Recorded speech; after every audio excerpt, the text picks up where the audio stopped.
Cluster योजनेतील नवी घरे दुकाने गहाण ठेवण्यास मंजुरी।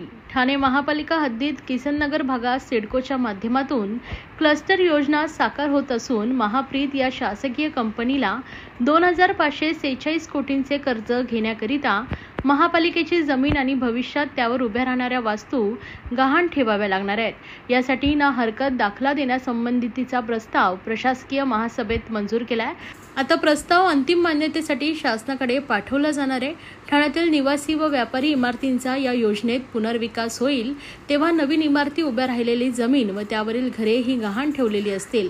शहरात अतिधोकादायक मोडकळीस आलेल्या अनधिकृत इमारतींचा पुनर्विकास क्लस्टरच्या माध्यमातून सुरू आहे।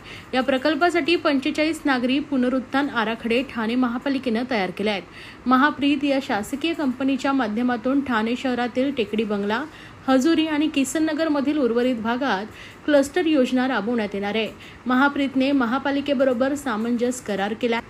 किसननगर येथे नागरी पुनरुत्थान आराखडा क्रमांक 12 अंतर्गत येणाऱ्या URC क्रमांक 5 आणि 6 येथे क्लस्टर योजनेच्या अंमलबजावणीचे काम महाप्रीत कंपनी करणार। या प्रकल्पासाठी महाप्रीत HUDCO कडून 2546 कोटी रुपयांचे कर्ज घेणार असून त्यासाठी महाप्रीत पालिकेची जमीन गहाण ठेवणार आहे। तसा प्रस्ताव महाप्रीतने पालिका प्रशासनाला दिला होता, परंतु महाराष्ट्र महापालिका अधिनियमातील कलम अंतर्गत महापालिका महासभेला किंवा आयुक्तांना जमीन गहाण ठेवण्याचे अधिकार देणारी स्पष्ट तरतूद नाही आहे।